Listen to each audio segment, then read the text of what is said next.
para ser feita.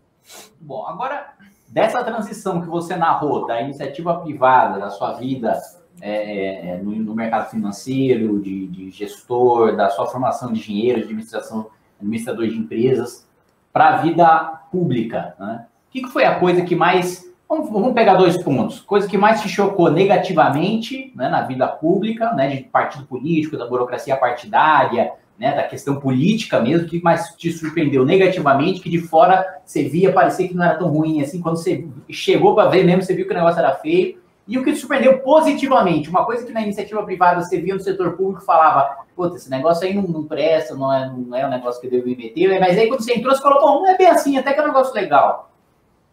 Kim, eu acho que assim, na montagem do partido tem 2 coisas, né?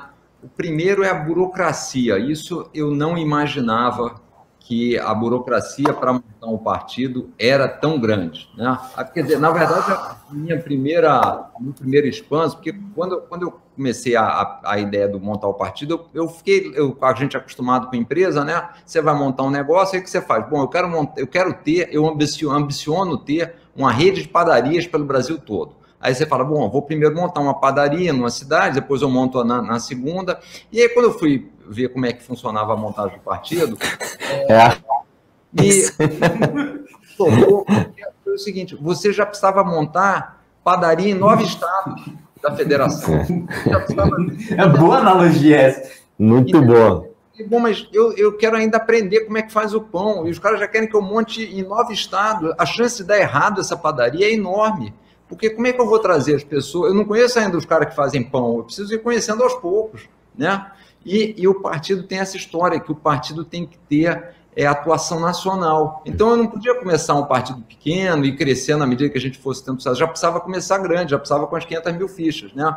Então, aquilo ali, eu falei, bom, isso é o inverso do que funciona na iniciativa privada. À medida em que você vai conhecendo mais do seu negócio, você vai se desenvolvendo, você vai crescendo. Mas esse não, ele te obriga você a já nascer grande, né? Então, isso aí foi um negócio que me chocou e acho que é dificílimo montar um partido. Eu tinha tido a experiência de começar o BBA lá no início, que era um banco que atuava no atacado com grandes empresas, e a gente era uma instituição pequena, era difícil. Depois, quando eu fui para a financeira, que tive que fazer uma reconstrução total da empresa, também foi difícil, mas assim, a financeira demorou 4 anos para eu tirar ela do prejuízo, ser eleito uma das melhores empresas para se trabalhar no Brasil e a gente vender com o time que tinha lá. O partido a gente está há 10 anos e é o início do início do início. A gente ainda está aprendendo coisas que tem que ser feitas. Então, assim... E o que demora no processo de formação partidária? O que é mais difícil? É coletar assinatura? É a assinatura ser analisada pelo TSE? É alguma coisa, questão legal?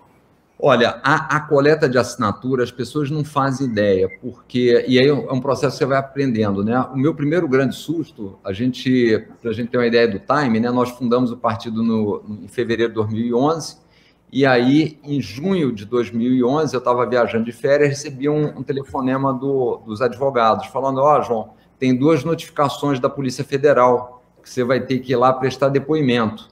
E eu falei, prestar depoimento da Polícia Federal? Mas por quê?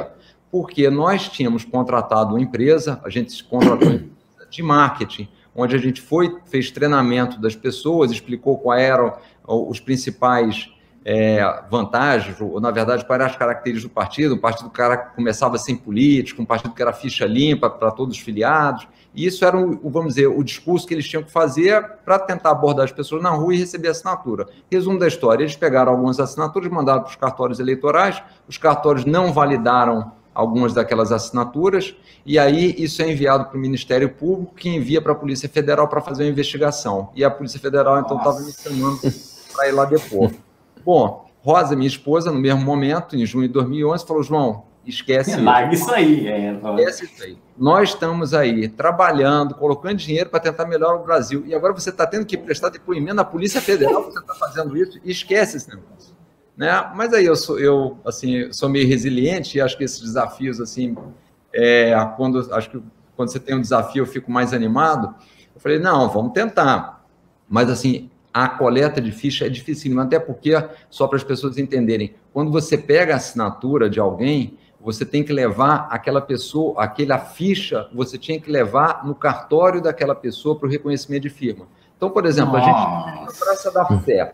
Aí chegava na Praça da Sé, coletava um monte de ficha. Aí conseguíamos, às vezes, os dados, que também era difícil, a assinatura, aí íamos ver de onde era a ficha. Aí eu olhava, bom, essa ficha aqui é de Santarém, essa aqui é de Mossoró, lá no Rio Grande do Norte. Falei, bom, mas agora como é que a gente vai levar uma ficha lá para o cartório de Santarém para ser reconhecido? Não vale a pena, vamos jogar fora. E assim eram milhares. Aí a gente aprendeu com o processo. Tanto é que quando a gente ia abordar as pessoas, a primeira pergunta era, você vota onde? Quando o sujeito dizia uma cidade muito distante, muito longe, que a gente não tinha a menor chance de chegar, a gente nem falava com ele mais, nem abordava, porque não era prático. Mas, assim, essa parte é mais difícil, tanto é a comprovação disso, a gente demorou 3 anos e meio, a comprovação disso é que o Bolsonaro, com a aliança, né, com todos esses seguidores que tem, com toda a turma que ele tem aí, a última notícia que eu tenho, depois de 1 ano e meio, é que ele estava com mais ou menos 10% a 15% das fichas coletadas, validadas, né? Então, nós coletamos aí mais de 1 milhão de fichas para chegarmos a 500 mil necessárias. Então, cada assinatura você precisa levar para o cartório para reconhecer firma.